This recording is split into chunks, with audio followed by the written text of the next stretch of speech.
نحمده ونصلي على رسوله الكريم اما بعد فاعوذ بالله من الشيطان الرجيم بسم الله الرحمن الرحيم رب اشرح لي صدري ويسر لي امري واحلل عقدة من لساني يفقهوا قولي۔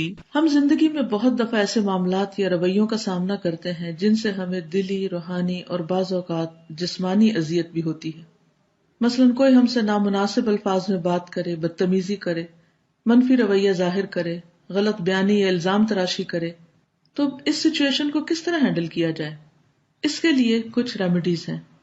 پہلی بات تو یہ کہ سب سے پہلے اللہ سبحانہ وتعالیٰ کی طرف رجوع کیا جائے، وَاسْتَعِینُوا بِالصَّبْرِ وَالصَّلَاةِ، صبر اور نماز سے مدد لی جائے۔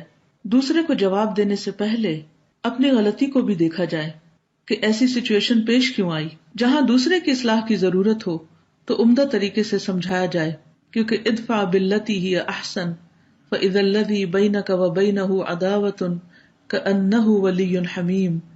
اس طریقے سے دور کرو جو سب سے بہترین ہو، تو نتیجہ کیا ہوگا کہ تمہارے اور اس کے درمیان اگر عداوت ہے تو وہ گہرا دوست بن جائے گا۔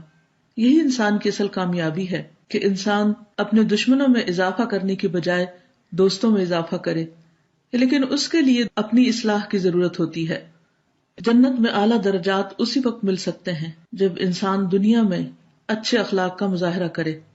ہم سب انسان ہیں، غلطی کرتے ہیں، لیکن اللہ کو وہ لوگ بہت پیارے ہیں جو اللہ سے معافی مانگیں، بندوں سے معافی مانگ لیں، کیونکہ اللہ کا وعدہ ہے جو اللہ کے لیے تواضع اختیار کرے گا اللہ اس کو بلندی عطا فرمائے گا۔ بہت سے لوگ یہ کہتے ہیں کہ آخر کب تک صبر کریں؟ ان سب کو جان لینا چاہیے کہ جب تک نماز پڑھنا فرض ہے، صبر کرنا بھی لازم ہے۔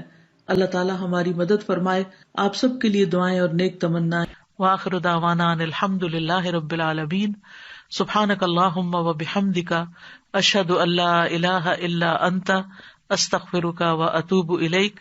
السلام علیکم ورحمۃ اللہ وبرکاتہ۔